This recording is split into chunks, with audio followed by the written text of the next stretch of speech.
আসসালামু আলাইকুম। নতুন আরেকটি ভিডিওতে আজকে সবাইকে স্বাগতম। আজকে সারা বাংলাদেশে কিন্তু একটি নতুন আনন্দে মেতে উঠেছে। বিশেষ করে বর্তমান বাংলাদেশের মাননীয় প্রধানমন্ত্রী জনাব তারেক রহমান একটি নতুন প্রোগ্রাম চালু করতে যাচ্ছে, যা আমাদের দেশের বিশেষ করে গ্রাম অঞ্চল নদীমাতৃক অঞ্চলের জন্য বিশাল উপকার আসবে। তা হলো খাল খনন কর্মসূচি। এই খাল খনন কর্মসূচিটা কিন্তু শহীদ প্রেসিডেন্ট জিয়াউর রহমান আমাদের দেশে প্রচলন করছিলেন।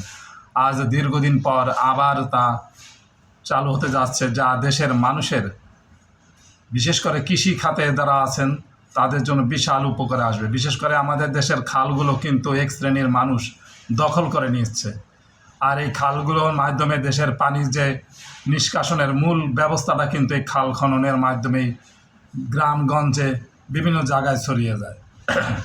কৃষির বিশাল পরিবর্তন আসবে এই খাল খনন কর্মসূচির মাধ্যমে। আজকে বাংলাদেশে দিনাজপুরে সর্বপ্রথম এই খাল খনন কাজের উদ্বোধন করবেন জনাব তারেক রহমান। তার এই অনুষ্ঠান সফল এবং সার্থক হোক এই কামনা করি। দেশের কৃষক বাঁচলে দেশ বাঁচবে, এটাই এই প্রোগ্রামের মূল আলোচ্য বিষয় হওয়া উচিত। বিশেষ করে একজন কৃষক যদি না বাঁচে তাহলে কিন্তু দেশ সামনের দিকে এগিয়ে যাবে না।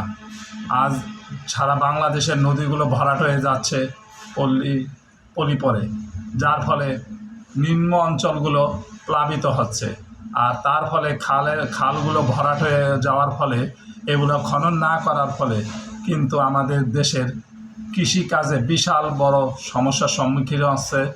পানি নিষ্কাশনের ভালো ব্যবস্থা হচ্ছে না। বন্যার পানি বর্ষা মৌসুমে যখন পানিটা আবার আসে তখন তা কিন্তু দ্রুত নেমে যায় না, যার ফলে দেশের কৃষি কাজে বিশাল সমস্যার সৃষ্টি হয়। সবাই আজকের এই অনুষ্ঠান সফল এবং সার্থক হোক এবং দেশ এগিয়ে যাক এই কামনায়। আসসালামু আলাইকুম। সবার আগে বাংলাদেশ জিন্দাবাদ।